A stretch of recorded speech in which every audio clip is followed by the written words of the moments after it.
Hello, Kidaholics, Kids fans. It is Jess here from the Scrappy Sisters, and thank you for joining me for a design team layout.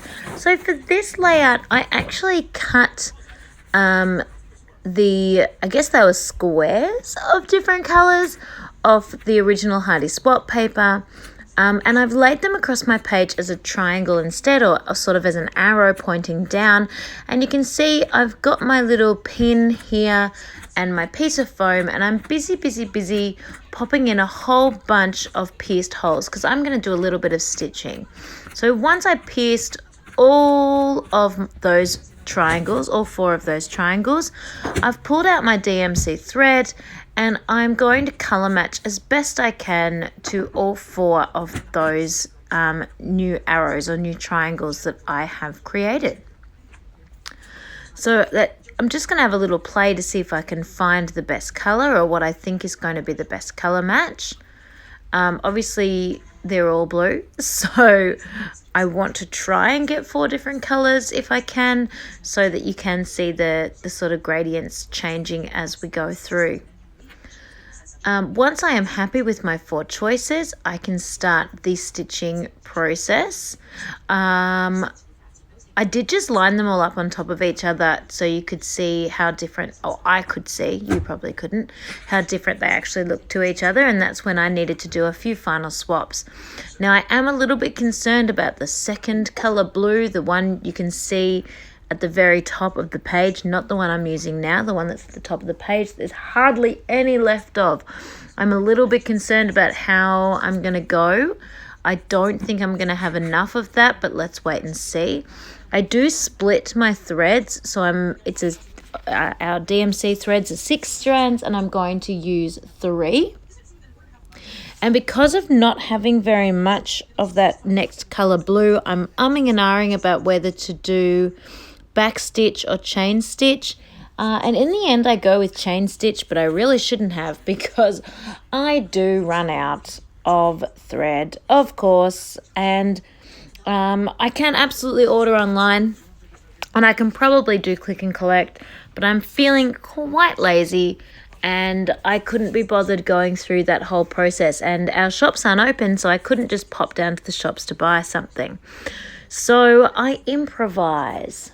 Now in a minute I'm going to jump forward and you're going to see my finished stitching. And the way that I have improvised is I have deliberately left the blank part, the part where I ran out of threads for, I have deliberately left that in a location where I am going to cover it with my photographs and my embellishing. So the end product, you are not going to know that there is no stitching under there at all. You will be none the wiser. I will have tricked you into thinking that I stitched the whole thing. You can see I also did add a little bit more of a triangle on the other side of the layout as well. I had originally planned in my head that I'd just have the 4 blue triangles and they'd be at the top of the page pointing down, but as I kept creating this layout, I really liked the idea of the triangles pointing to the right and then getting a little bit of the leftover of that largest triangle. They were just the offcuts from that largest triangle, pointing back in again. I just really liked that look. I hope that made sense. But yeah, so that's what I ended up doing, turning my page on its side and adding a little bit more triangle. So now you can't tell that that second lightest blue is not completely all stitched because I stuck the envelope over top of most of the section that was not stitched, and then I popped up the photos on foam, and they're just making sure every last little bit is covered. So everything you can see has got my chain stitching on it, and underneath the photos is where there is no chain stitching. So I'm super happy that I was able to sort of cheat a little bit and manage that.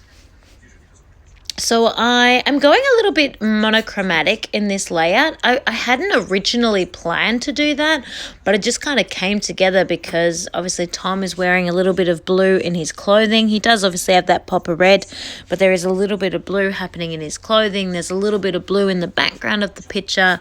And then there just was so much blue ephemera in the Let's Stay Home sort of journaling cards and envelopes, and then in and amongst the floral pieces from the Autumn Pink Fresh collection, I was able to just keep it monochromatic, and I just decided to roll with that instead. I really loved in the Let's Stay Home envelopes and tags that they were double-sided. So if the one side that didn't have, like the side with the sentiment, if the sentiment didn't suit you, you could flip it and there was either a plain color or there was a pattern or something else was happening on the other side. I really loved that. Quite often the backs of our products are white and you can't flip them. You either have to try and cover the embellishment in some way or just live with it. So that was really cool. I ummed and ahed about my title, and there wasn't anything that was really jumping out at me in my head, and the puffy stickers were a little bit too small.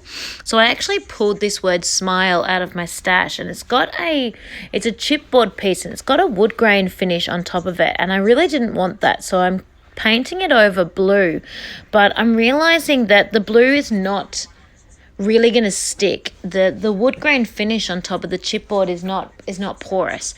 And I can just tell that the colour is not really going to adhere very well, and I'm still going to be able to see that chipboard showing through.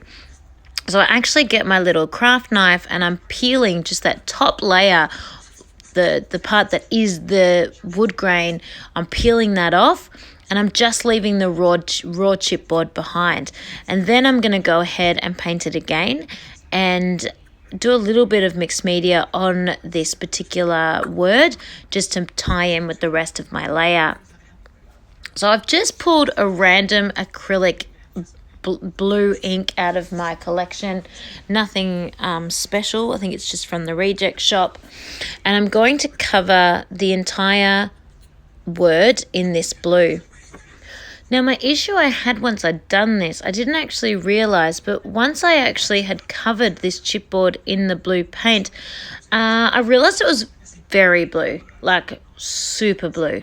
And it was almost too bright for what I wanted. I really wanted it to tie in with the other shades of blue, but I didn't want it to draw attention away from the layout. So I pulled out the metallic paints that we got 2 kits ago, maybe 2 kits ago, the metallic paints that we got, and I use a little bit of silver, and so I'm just going to squirt out a little bit of silver onto my piece of plastic bag, trying to keep my desk clean, and I'm going to really lightly brush that on. Not brush it perfectly, not get every single spot, just kind of splat it on in a few places. But again, it's a little bit too white, I guess, or too light colored. It just didn't have it wasn't adding any dimension to that word, or not enough dimension to that word. So I then think, righto, let's go a bit more. More is more in this case. And I actually go and get the gunmetal as well in the Vicki Boutin colours and squeeze that on. And you can definitely see when I start to put this on in a few places how it almost adds a little bit of light and shade now to that word smile, because the silver is the light and then the gunmetal, of course, is that shade that's coming in, and the blue that's coming through underneath. So once that's dry, I adhered it down onto my page and I think it looks fabulous. And then I'm just going to go on in with some navy Heidi Swapp Colour Shine and sprinkle that all on.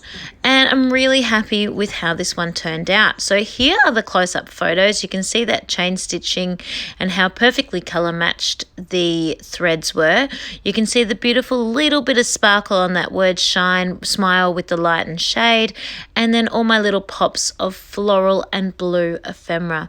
Thank you for watching. I hope you have enjoyed this process, and I will see you next time.